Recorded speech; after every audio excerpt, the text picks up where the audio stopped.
My name is Shalimar Green. This video is for the assignment How Visual Arts Communicate for Arts 100 at the University of Phoenix. Instructor is Kimberly Michelle, and this specific assignment allowed us to choose one of three options. I chose the last option, which was to research the Roman aqueducts and compare them as well as describe them in comparison to my city's water source of transportation. So the first step is to compare the Roman aqueducts to my own city's water management system. And if you can see, the Roman aqueducts were more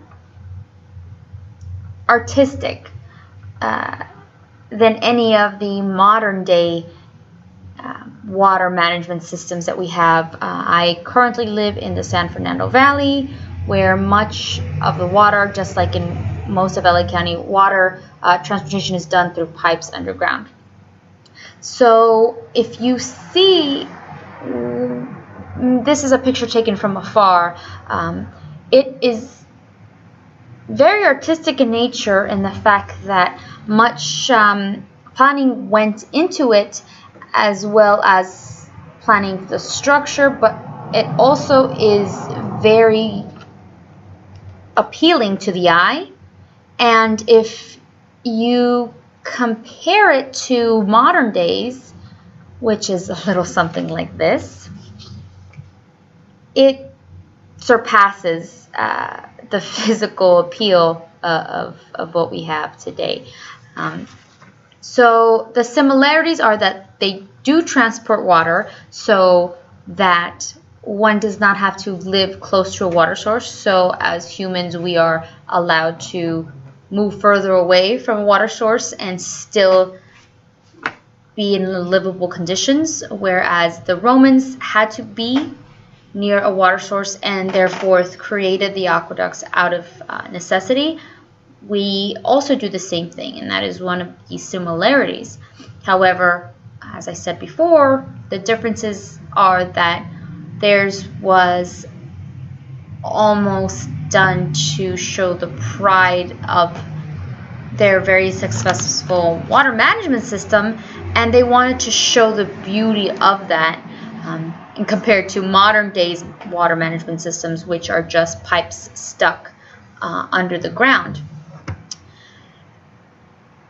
So some of the structural elements of the Roman aqueducts were that they were made from clay, some had lime, but because they were bricks that needed to be molded, a lot of mason work needed to be done, and as well as a lot of carpentry in order to have that clay and that lime, that's actual cement, come together.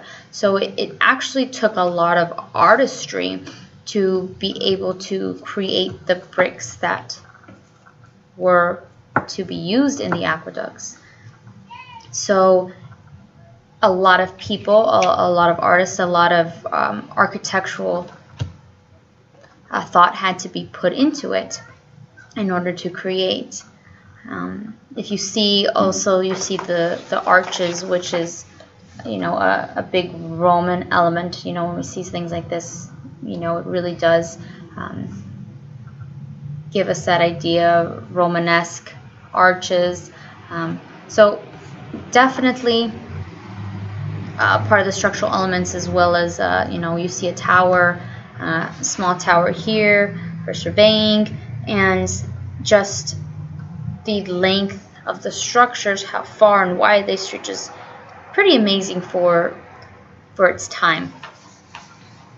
So the next step is to describe what you believe Roman aqueducts said about Roman ancient society in terms of how they valued and how they worked. They were very hard workers, you can tell by just the magnitude of the structure as well as the beauty of it. they were not only just working to create a system that was going to be successful, but also made for beauty, almost like a sculpture in itself. So it was multi-purpose. It added beauty to the land with their artwork and their forms, but it also served the purpose to transport the water. And I think that said that the Romans took pride in not only their building but in their land, because they wanted to put in a very visually appealing system. And I think that is a testament to how they worked, and they just didn't do the job to get the job done, but they wanted to show that they were very proud of their work. I hope that this has